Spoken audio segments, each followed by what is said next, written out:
Welcome everyone to another edition of the Classic Comic Archive, a series where I recap and review many of comics' most seminal early issues. Our story for today is Motion Pictures Funnies Weekly 1, released April of 1939. This issue marks the first appearance of Namor the Submariner. For context, this issue was designed as a promotional giveaway for American movie theaters. It was meant to be the first in a series, but no copies were released, and only a handful were ever printed. However, the Namor story featured in this issue was reprinted, along with a few extra pages, in Marvel Comics 1 from October of 1939. That issue proved immensely popular, and led to Namor receiving his own title in early 1941. He's been featured in countless comics ever since, and has remained one of the industry's most popular characters.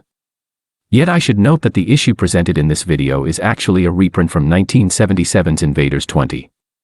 The original issue was printed in black and white, but due to its age and rarity, I wasn't able to find any scans of its pages. I can, however, credit its original creators, as the cover was drawn by Fred Schwab, and the Namor story was written and drawn by Bill Everett. With all of that out of the way, our issue can finally begin with the SS Recovery, a salvage ship that's investigating a deep-sea wreckage. One of its divers, a man named Nelson, has just come back from a diving trip, where he noticed something odd. Someone's placed a knife on the wreckage's deck. That doesn't sound that strange, but consider that the Recovery is the first ship to discover the wreckage. And the knife couldn't have gone down with the ship, as it would have rusted by now. Someone must have placed it there, and they must have just done it. So the captain sends Nelson, along with another diver named Carly, back to the wreckage to see if they can find anything else. To communicate underwater, the men use a series of cables tied to their bulky suits. Thus when Carly notices an open hatch on the wreckage, he asks Nelson if he was the one who opened it. Chillingly, Nelson tells him that he'd closed it on his last trip down. Knowing something's up, the two men decide to enter the wreckage. Once inside, Nelson turns on a special torch that illuminates the dark space. For a split second after, the two men spot what looks like a man swimming in the ship. But that can't be, as no human can survive the pressures of the deep sea without a special suit. Yet as Nelson and Carrie will soon learn, this swimmer is not a human at all.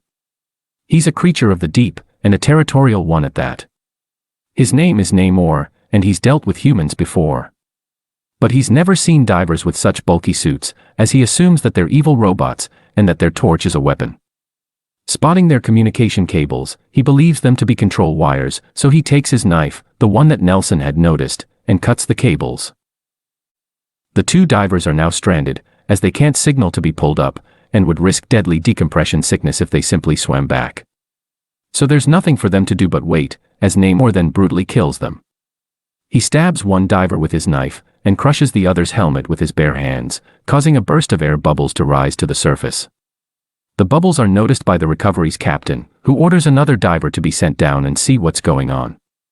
Yet when the diver discovers the bodies of Nelson and Carly, he immediately swims back up, risking the deadly decompression sickness that kept them from escaping. He luckily avoids the bends, and tells the captain what he'd seen. So the captain orders his crew to head back to port, where they'll notify the Coast Guard. But Namor won't let them flee, as with only his bare hands, he jams their rudder, and stops their propeller. The captain, assuming there's an engine issue, orders it to be shut off and inspected. But before the crew can take a look, the ship starts moving again. The engine is still off, yet the ship is now barreling towards a jagged reef. It's of course Namor, as with truly astounding strength, he sends the ship crashing into some high rocks, where it splits apart. Namor then gathers the bodies of Nelson and Carly, and triumphantly brings them to his secret undersea kingdom. They're his trophies of war, and their defeat has made him a hero among his people. The king himself personally congratulates Namor, and asks to see what the robots are made of. So Namor removes the divers' helmets, and learns the truth of his slaughter. While he's horrified to have committed such a brutal act, his mother congratulates him for killing the men. She's a mighty princess, who orders the divers to be reduced to skeletons, and then hung up in public display. Namor is shocked to hear this, as she married, and bore a son, with a surface man. She explains that while he was indeed a good person, overall, the surface dwellers are a cruel people. And she has good reason to believe this, as 20 years prior, an American ship nearly destroyed their home. It was on a scientific expedition, yet it bombarded and demolished much of their undersea kingdom. So she, bearing the closest resemblance to a human woman, was sent to seduce its crew and gather intelligence. But along the way she fell in love, and gave birth to Namor. It's not clear what came of his father or the American ship, but she convinced her people to hide away for the last 20 years. But now that Namor has grown into a mighty warrior, they can finally emerge from the depths, and get their revenge. That concludes the Namor story in Motion Picture Funnies Weekly 1, and another episode of the Classic Comic Archive. But as always, I would like to offer a brief review of this issue. Overall, I thought that this was a pretty great story. Although it was short, it managed to introduce a striking character with compelling motivations.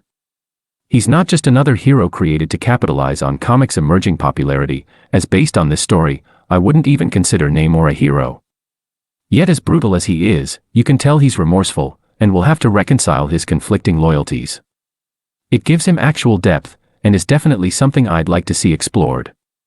But in any case, let me know what you thought of this issue and the video, and feel free to suggest other classic comics for me to cover.